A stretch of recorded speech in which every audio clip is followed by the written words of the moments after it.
There are a number of different people that have said the only sustainable competitive advantage is to learn faster than your competition. It's first attributed to a Shell Dutch executive 50 years ago. A bunch of other people have added to it. Jack Welch added another fine point. Learn faster than your competition and use the information. Put it into action. Now here's how I would change that. You don't got to learn fast. You just got to keep learning.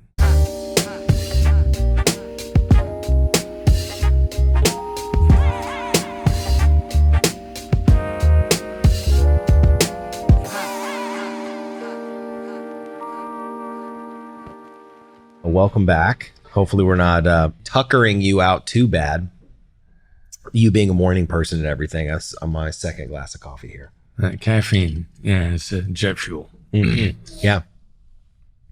Well, one of the things that, that we were talking about is systems and frameworks. Right. And I have a deep appreciation for those because if you have a library of them, right, and you have a situation in life, it helps you think about a problem without you having to sort of master the details of everything and process all the details. You have a framework for thinking through it. Right. And that is one of the things that is like, I'd say substantive, but also super impressive about what you've been able to do, right? And how you've expressed sort of this art of negotiation, the athleticism, if you will, the intellectual athleticism that it takes, and that it's like a muscle.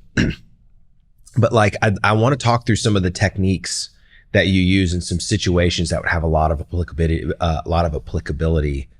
to entrepreneurs, and give them sort of a few of your library, if you will, of some of the frameworks and situations that they'll likely encounter that you already have the information on. Okay. So like one of them is mirroring. Yeah. Seems so simple. Right. Yeah. Mirroring is repeating the last 1 to 3 words of what somebody's just said. It's not the body language mirror, and it's not mimicking the other person or tonality or body language, also known as affect, in any way. It's repeating the last 1 to 3-ish words. Could be just one word, could be no more than 5. Now, when you get really good at mirroring, or you get used to it, you get your results reps in, and does it have to be the last 1 to 3 words? No, you can move it around. You could selectively mirror. But mirroring is a great reflex to build, because when you're caught off guard, you could always mirror. And it gets you an opportunity to get your feet back under you intellectually, mentally. And it also gets the other person to continue to talk. People who are high IQ and high EQ love mirrors. I don't know why that is, but anytime somebody's really into mirrors only as a skill, I'll find out that they have both high IQ and high EQ, and many high IQ people rely on it so much that they don't bother with their EQ. Mm-hmm. They think their IQ is enough. There's a phrase, IQ will get you hired, EQ will get you fired. You can't keep a job and do well at a job without EQ. You can get in the door with an impressive resume and be a complete and utter failure because you don't have any people skills. But the mirror is a great reflex tool. In any given moment, it will bail you out. Or it's a great substitute to get to say to someone, can you please go on? What do you mean by that? And it's a great connector of thoughts. It's almost like an invitation, right? If you mirror somebody on the last couple of things, they're like, oh, I should keep talking. I like that a lot. Yeah, that's right. It feels like an invitation to continue to talk, which people are more likely to respond to and expand on because they don't feel like they're being interrogated or cornered. Mm-hmm. And no matter how well-intentioned, what do you mean by that is, there's an element of interrogation to that regardless. So the mirrors are great skill, just great, and I do it automatically because I know that the person hearing it, as you said, they feel the invitation, they feel encouraged, they want to go on. And Most importantly, they'll expand or change the words. Like you could say something to me and if I say, what do you mean by that? You might repeat it exactly the way you just said it. Word for word. Maybe even louder, like an American overseas. Where is the train? Where is the train? Like, what do you mean? The train. But if you mirror somebody, there's something that kicks in their brain where they're going to expand, reword, they're going to change. Yeah. And that's another reason why it's better than saying, what do you mean by that? Because you're going to change what you just said. Because if I mirror you, part of what you hear is, okay, I got the words, but they weren't enough. And I need you to reword it because I'm having trouble catching on. And that message comes across really subtly and gently, and it lands well. Yeah. The other thing that I thought was interesting is the using of silence, because if you pair that mirroring with the using of silence, yep. People are like, and I'm going to give you more. And the thing that I really like about all of the things that we're about, we're about to talk about a couple of things, but this authenticity and trust building that happens by doing some of these techniques, right?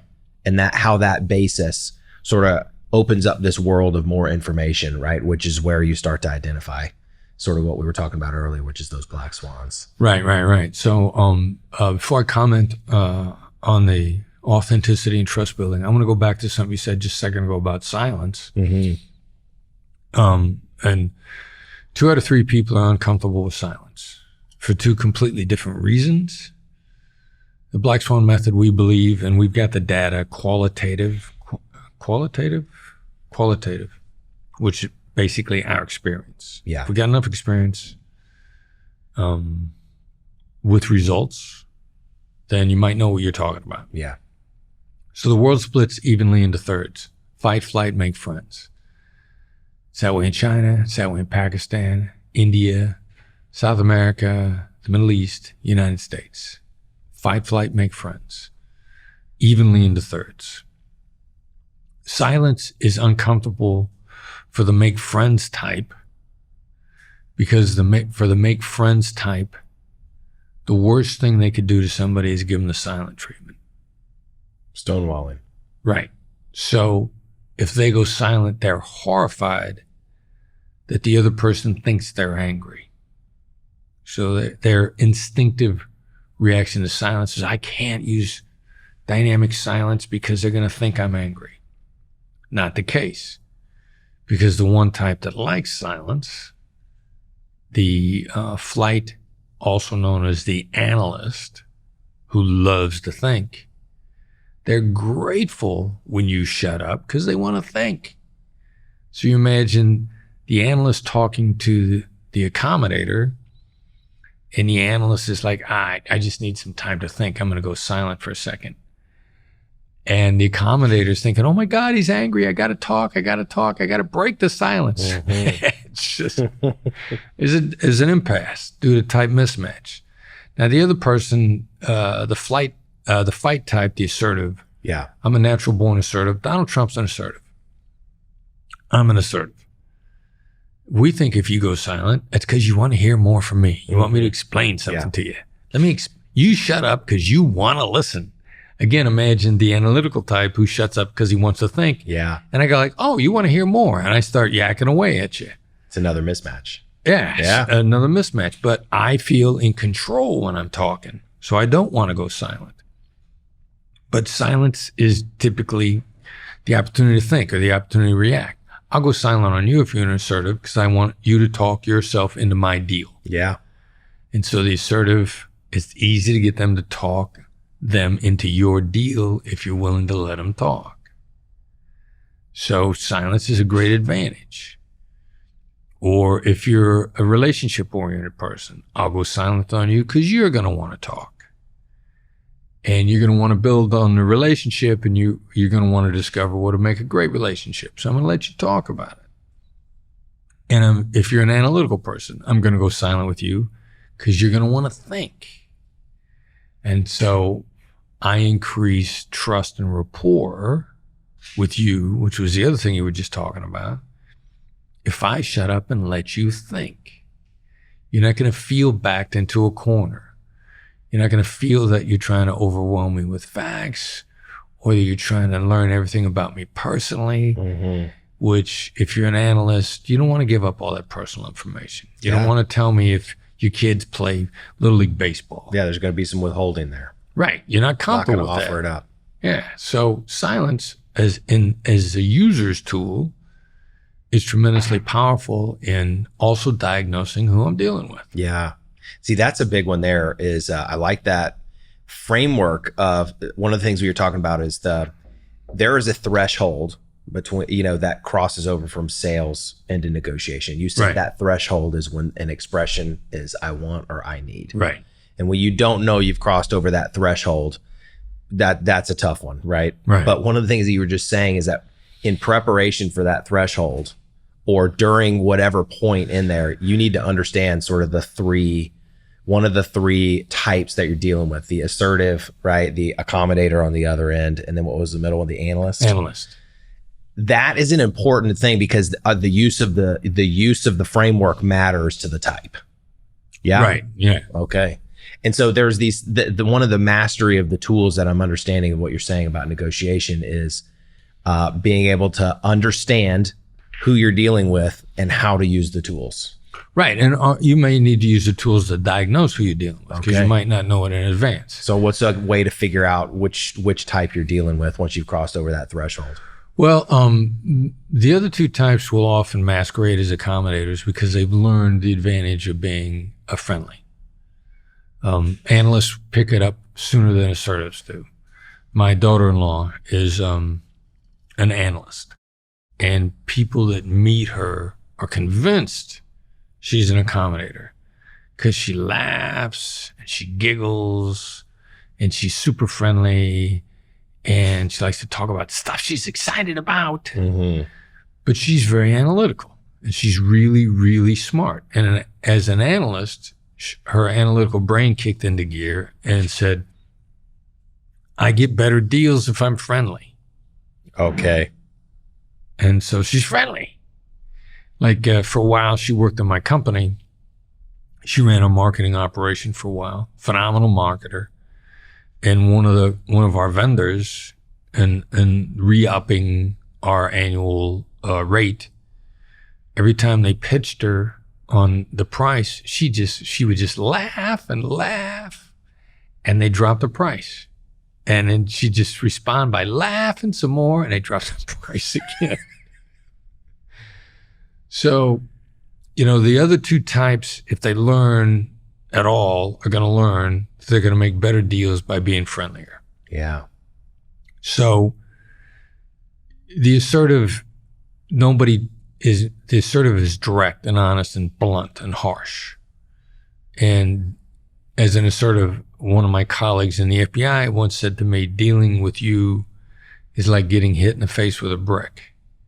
Because I wasn't being the late night FM DJ voice with my colleagues. I wasn't being soothing and calming and reassuring when I want something from them. I was myself, which is assertive. And it's like getting hit in the face with a brick. So the other two types are never going to make you feel like you got hit in the face with a brick. That's always going to be an assertive. I'm familiar with that one. Did you just look at somebody in the studio? No, that was a mirror of myself. Oh, okay. So neither of the other two types will ever give you that. So if you think somebody's an assertive because they've been beating you with a baseball bat, they are. And now the analyst. The analyst is extremely thoughtful, will often come off as cold and distant. The only people that ever come off as cold and distant are the analysts. Now they're not cold and distant, but they're very guarded. They're no less or no more warm than anybody else. Everybody else has friends. Everybody else is warm with people who are their friends. Analysts have the same capacity for that everybody else does, but they have a tendency to come off as cold and distant. It's like the late night FM DJ voice with no emotion, no reassurance, nothing, just cold. The analyst will only come off as that. Knowing each one, assertive's like making decisions now. Time is money. Analysts will make a great decision, but they need 36 hours. Like there was an analyst CEO at a company we were training, and before we got up to train, he was giving his people some advice on how to conduct themselves, and he said, never respond to any email sooner than 36 hours. Like when you sent the email, you want to answer that day. The assertive is like, what are we waiting on? Yeah, they're sitting there tapping their feet. But understand that the analysts, they look like that they avoid decisions, and one of the frameworks calls them avoiders, which is a misnomer. They're analytical, but they avoid instantaneous decisions. So give them 36 hours. Again, my daughter-in-law, my son told me that one boss that she used to work for, she'd just lay out the data and leave and expect the decision the next day and get it the next day. So just understand the decision-making mechanism that somebody's going to go through. And an accommodator, they're open to any decision as long as you're still friends, which means, as a general rule, they get pushed around as salespeople and as negotiators. Yeah, this is true. But understanding who you're dealing with is important.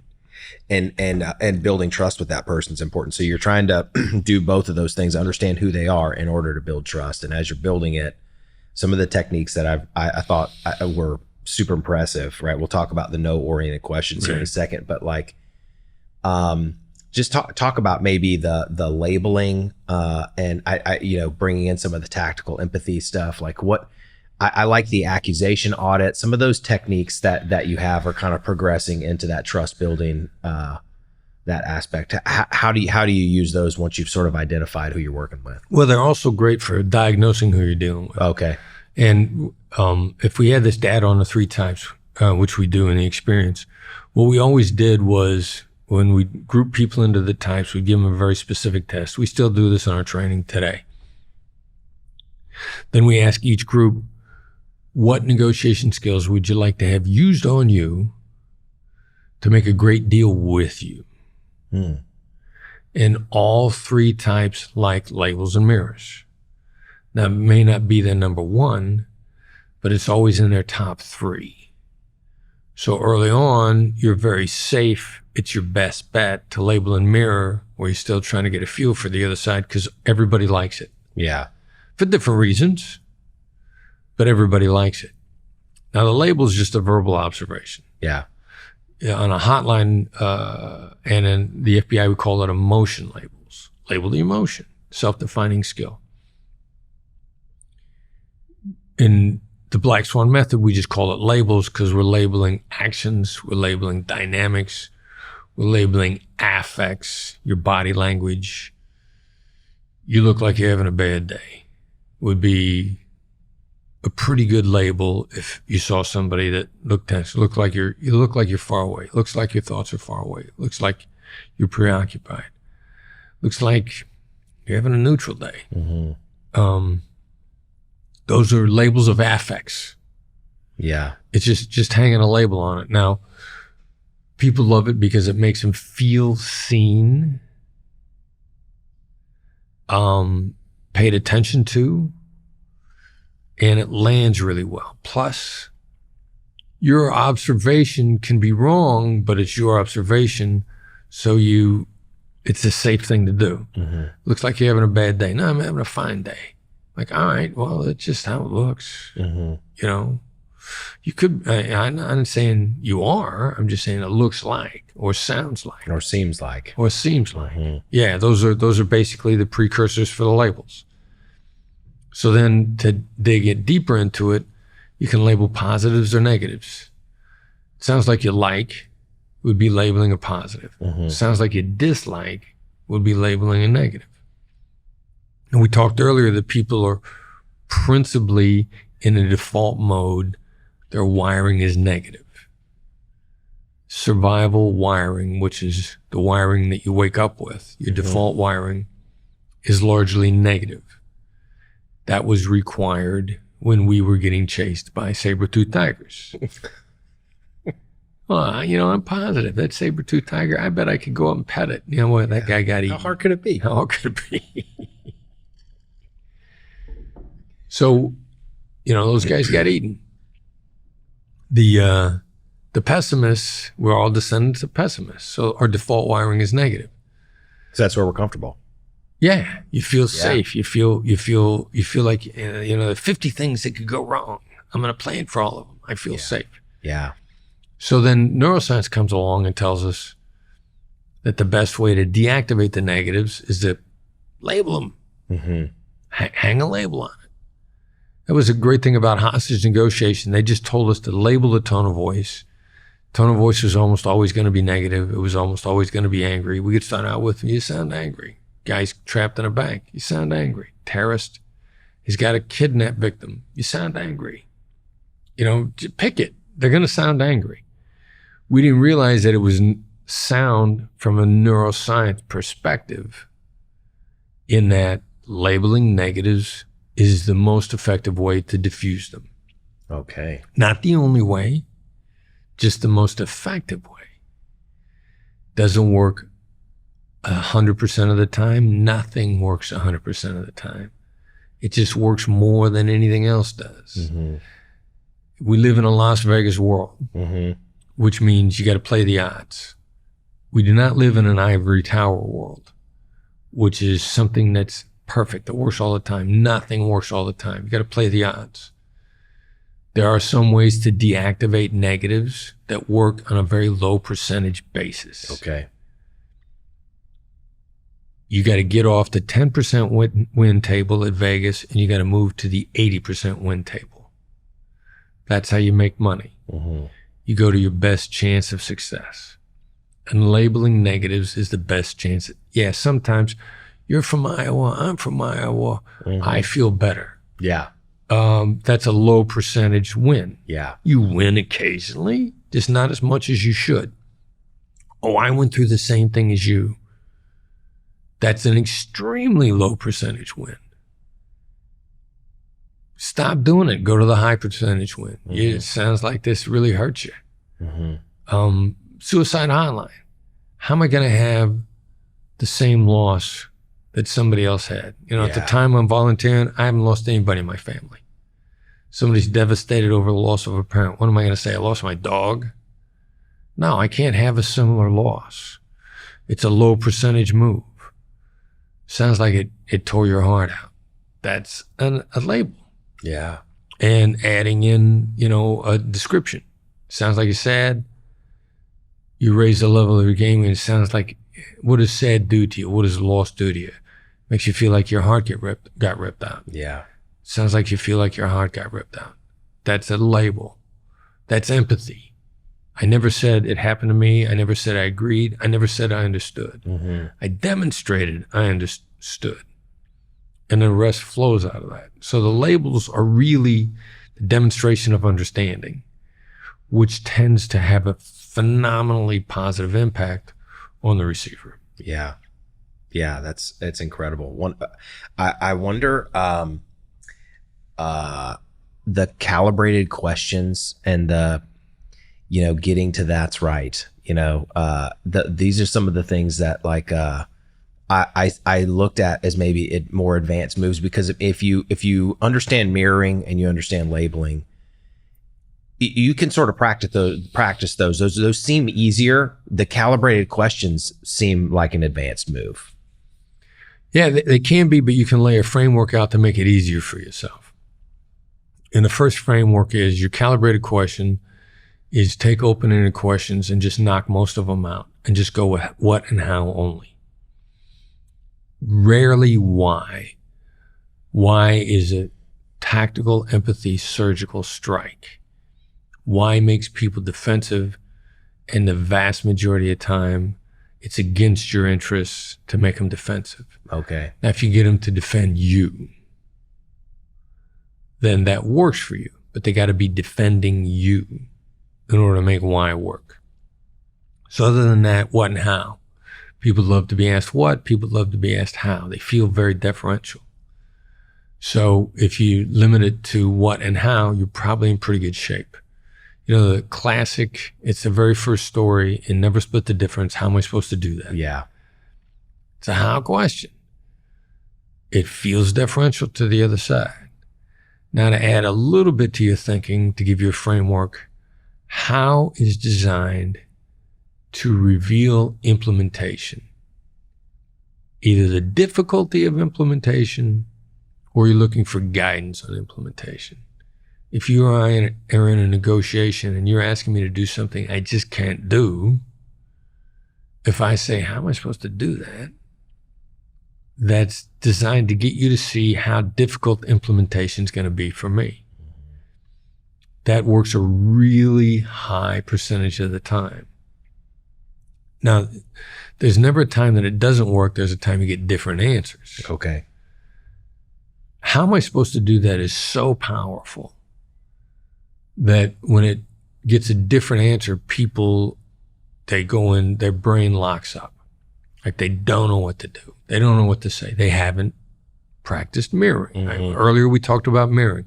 Mirroring is a skill that you use when you're completely flummoxed. Yeah. You're When your brain is disoriented. locked, That's what we're talking disoriented. about. Yeah. Right. So how am I supposed to do that is so effective that in the 1 time in 10 that it doesn't work, and if you use it, you're going to use it 10, 15, 20 times. Because it works so well, you're going to do it again. Yeah. And you're going to get up to 10 times, and then the 1 time the person's going to find, that's your problem. And I've people we've coached have gotten so reliant on it. They said, it didn't work. It failed me. And I said, no, it didn't fail you. It gave you a different answer that you were caught off guard by. Yeah. If I'm trying to tell you the implementation is impossible and you fire back at me right now, right away, that's your problem. What you've just told me is you don't care about me. Yeah.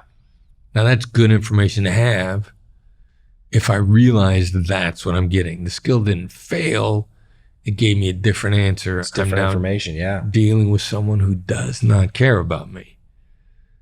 I'm smarter. I don't like that information, but every time I go from wondering to knowing I'm always smarter, I got to recalibrate. I got to change my battle plan. You know, the battle plan did not survive the encounter on the battlefield. Mm-hmm. I got to adjust. So how is about implementation. Yeah. Now what is about uncovering problems. Mm-hmm. Now you can see how they go hand in hand. Use what to uncover a problem. Use how to figure out how to overcome the problem. What's the biggest challenge you face? Is about me and you figuring out what are the problems? Yeah. What are the problems? Yeah. How are we going to overcome those? So then the two become complementary if you understand what they're primarily designed for. Yeah. And if you've established trust and you understand who the individual is that you're dealing with, Right. in the process of the back and forth, the conversation, the dialogue, that's when you start to find the black swans, right? Right. Now little things begin to kick out. Yeah. Either you'll tell me something that you've been holding back because the use of labels makes you trust me. Mm-hmm. They just do. You develop rapport, you feel listened to. If I really am listening to the labels, I'm going deep into the surface. Mm-hmm. Like if you're angry, anger is a resultant emotion. It Yeah. results from a sense of loss Mm-hmm. or personal hurt. So if you're angry, and I know it results from loss, if you, instead of saying you sound angry, I may say, you sound hurt. Mm. Like you're going to feel like I really caught on to something there. Mm-hmm. You know, you're really going to feel that I'm seeing something in you. It's going to build trust. Yeah. It's going to incline you to reveal stuff. Again, I'll quote Huberman, because all this stuff is designed to trigger oxytocin. Mm-hmm. We're going to get to that's right in a moment. That's right is the oxytocin moment. Oxytocin is a neurochemical, is the bonding drug. if you get a hit of oxytocin, you're going to feel bonded to me. I'm not going to feel bonded to you, but you're going to feel bonded to me. Every time you feel understood, you're going to get a hit of oxytocin. You're going to bond to me. You're going to trust me more. And then the kicker is oxytocin inclines you towards the truth. And I didn't know that until the last year. Wow. Okay, wait. So oxytocin, when you feel understood, you get a hit of oxytocin. Right.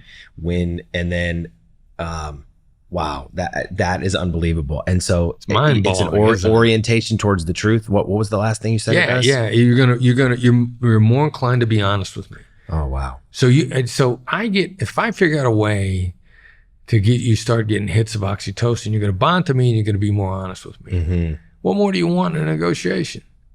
Because now, if you're going to incline to the truth, the stuff you've been holding back, you're going to tell me. Yeah. Now, the innocuous stuff is where the real gold is, because since you don't know what I'm holding back. Yeah. Your personal context, I don't know it. Right. There's going to be some stuff that's really important that you're just not going to mention because you don't know what's important. Mm-hmm. And that, again, those are black swans. You had no way of knowing it was important because I'm holding stuff back too. Yeah. And so as the conversation flows and you start to throw something out, the chances increase that you'll throw something out that, like, holy cow. And I'll give you an example. A woman in Hollywood, she's a filmmaker. And she makes like these action films where women are superheroes, mm-hmm. Mostly martial arts stuff, not like X-Men and mutant stuff. Mm-hmm. But she's trying to secure funding for one of her films from an investor, another woman, and she's having trouble getting the money, but she's mirroring and labeling the woman. And just out of the blue, the woman that's the investor reveals that she owns a castle in France. What? This is going to be the perfect setting for the second film. Okay. You're going to go from being producer to executive producer. Now, I thought I was talking about a single picture deal. Now we're talking about 2 or 3 pictures that you're heavily involved in. Changes the game. And she was just mirroring and labeling. And, the woman who's trying to invest in a movie in Hollywood that's going to be filmed in Hollywood with a budget limited to Hollywood, she got no reason to think that this castle she owns in France is going to have any impact on the deal at all. Mm-hmm. She did not mention it because she didn't think it's important. Yeah. And it comes out, and the woman that's studying the Black Swan method, it's like, what? Mm-hmm. Yeah. And how did she know to ask for that? Oh, by the way, you don't happen to own any castles in France, do you? Yeah, that's I got to bring that up. Yeah. So it was a great example of a black swan that fell out of the sky based on labels and mirrors, and somebody brings up something innocuous inadvertently, and it's a game-changing moment. Yeah. Yeah. Well, I know we talked about, being comfortable with no, and getting to that's right, I thought was a pivotal sort of moment in the book, right? And is that sort of where the middle of the book was written by Toll? That's right was kind of in the middle of the book.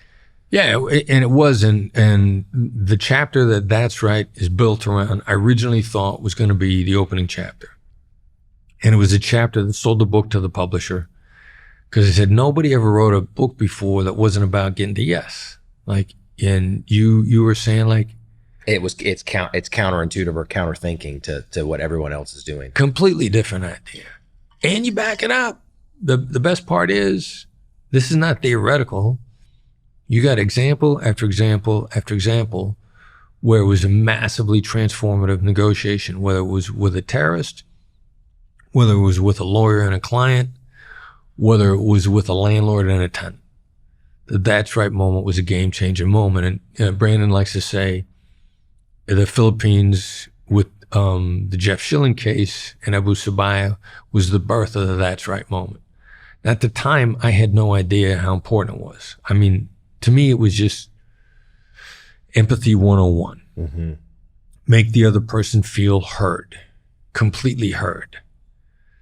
Make them feel heard by repeating back everything that they've said and everything that's implied by what's important to them, so that you leave them with nothing to say other than that's right, just that. And I meant it as a reset moment, but I didn't think it was going to be a massive reset. We got a very specific framework for teaching people how to do it now, which rolls out basically is, so far you've told me, and you list the facts and circumstances that they have mentioned, their facts, not your facts, their facts. So far you've told me.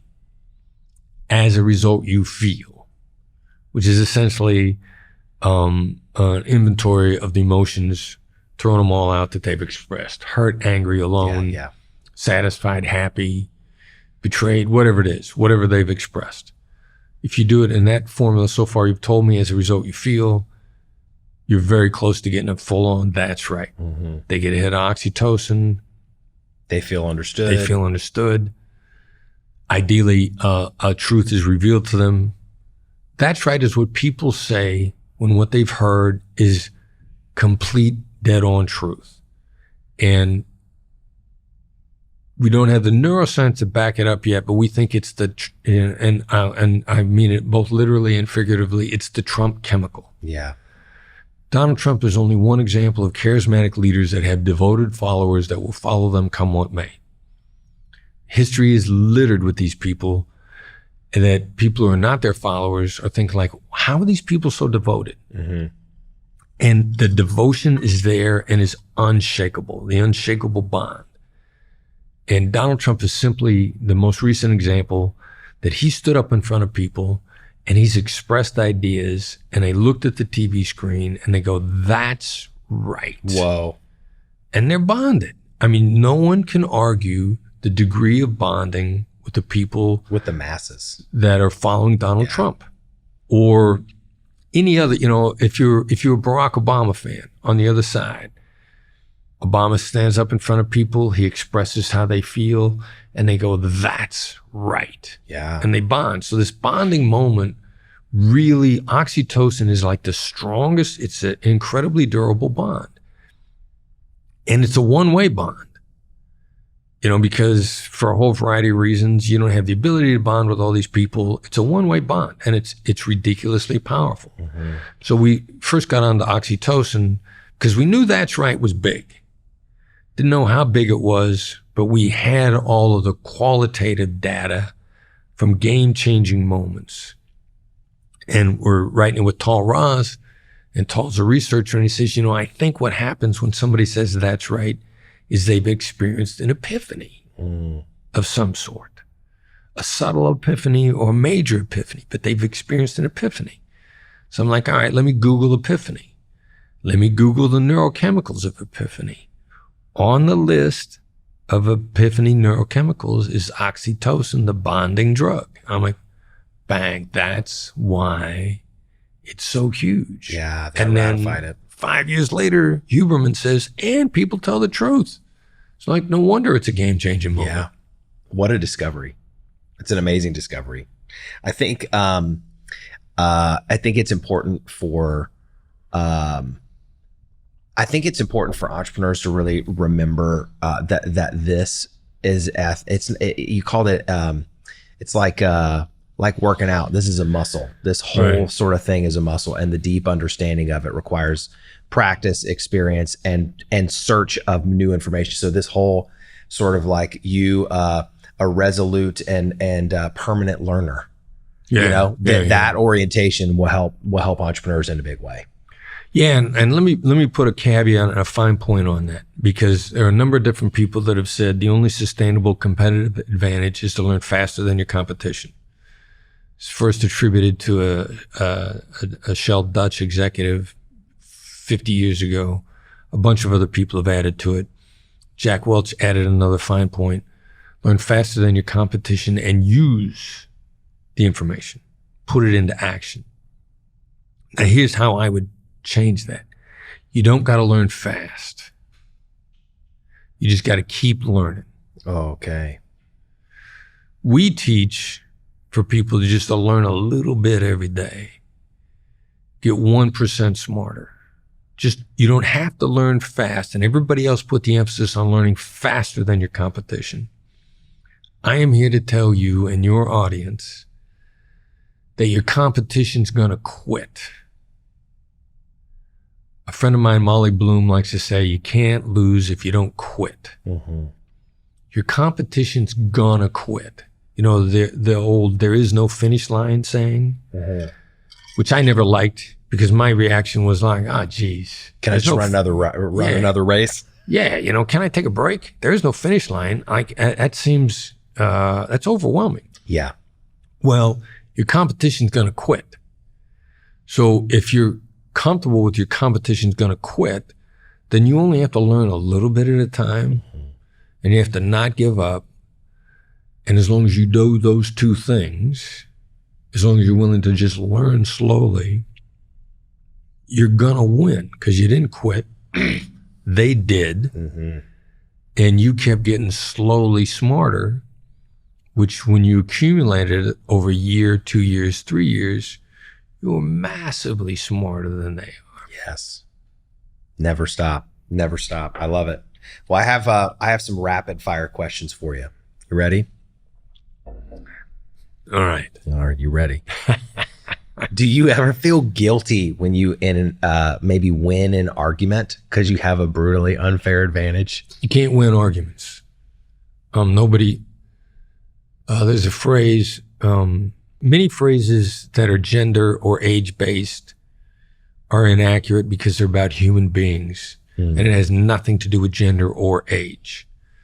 So the inaccurate phrase is there's 2 rules for arguing with women and both of them are wrong. And the true phrase is there's 2 rules for arguing with people and both of them are wrong.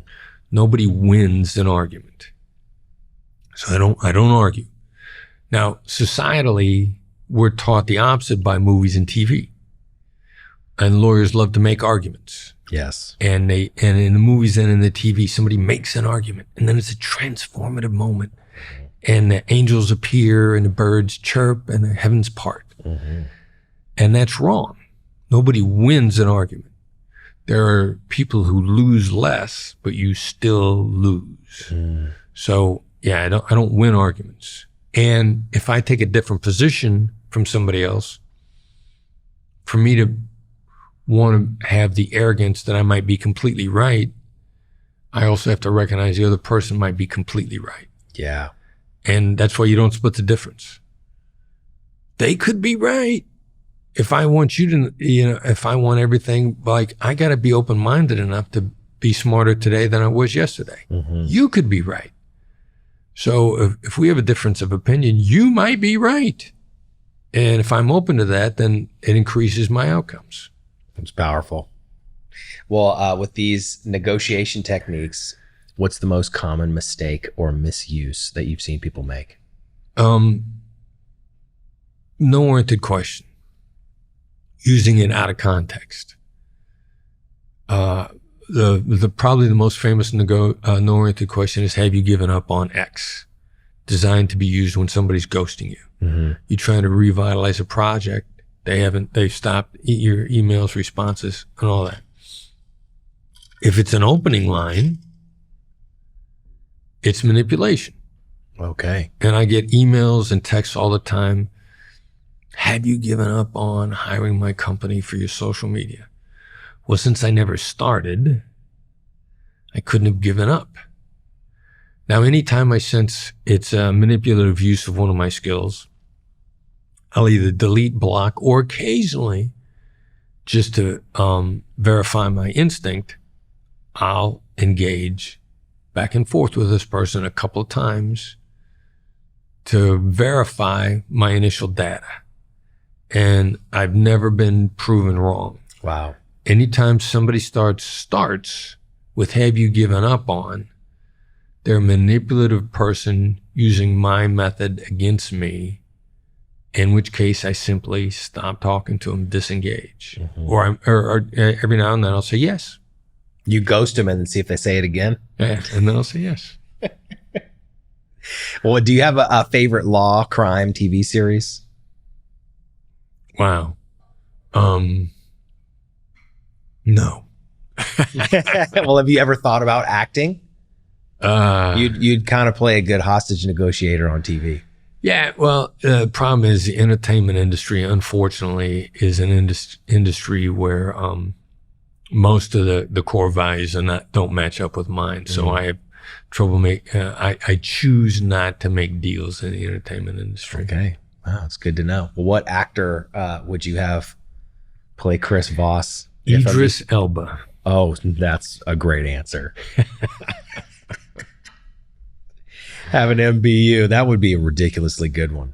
Yeah, you got so many good stories. What's an entrepreneur that has really inspired you, and why? Wow, because I'm around a lot of people on a regular basis. Yeah, I'm a member of.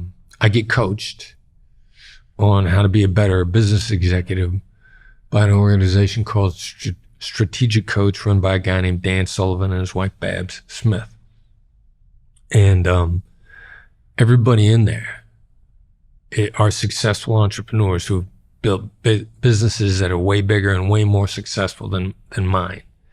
So, you try to be the average of the 5 people you hang out with, right? Yeah. I'm always trying to elevate my game by hanging around superstar entrepreneurs. Of the more visible guys, I like Mark Cuban. Mm-hmm. I like him a lot. He's a decent, supportive guy. I know people that do business with him. I interviewed him on a social media platform, Fireside, and I like what he's about. When I talk to him too, I think he's mischaracterized on Shark Tank because the other sharks like to make him think, portray him as a bully occasionally. He's not a bully. Yeah. But he tests you. You got to have an A game if you're going to do business with him because you're his ambassador, and you can't get pushed around. So he's going to push you around to see whether or not you can stand up for yourself. Okay. But in the interview I was talking to him, he said he's a big believer in trust and integrity as a means of making deals faster. And he'll spend a lot of time with people up front to let them know that they can trust him, because he wants to make subsequent deals and he wants the time frames to accelerate. Okay. And so the more you can rely on him, the quicker you can make a deal. And that's a great philosophy. Yeah, it is. That's incredible. Well, it's been a huge honor to sit and chat with you. Hopefully you can tell I'm a huge fan. Thank you. I have an appreciation for your work. What's next for Chris Voss? Well, we got a book. There are 3 things. There's a documentary film that's been made on my company.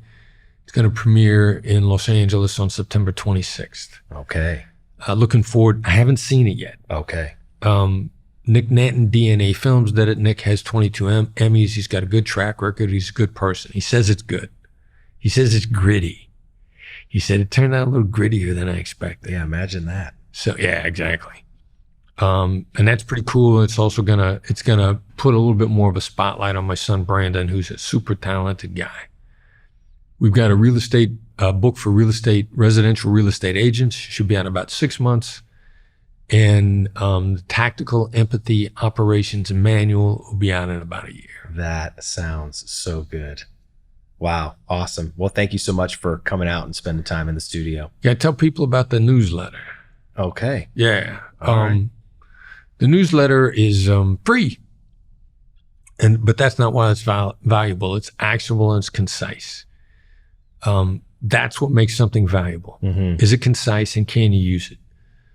The best way to get there is Black Swan website is blackswanltd.com. Upper right-hand corner is a tab for the blog. The blog is the edge. You sign up for it, you get it emailed to you on Tuesday morning. It's free, but again, stuff that's free can be useless. Yeah, it's true. It's actionable. And we got a lot of free stuff. And you really need to get a good grounding in all the stuff that we have that's free. The newsletter and the book and the free stuff on a website will take you a long, long way. We got training that we charge a lot for. But you're not going to be ready for it if you don't got the baseline. If you haven't filled out the baseline on the free stuff. So the newsletter is a great starting point. It's the gateway to the gold mine. That's powerful. Hey, thanks for sharing with us. Appreciate you, Chris. My pleasure. Yeah, absolutely. Thank you for coming to the studio.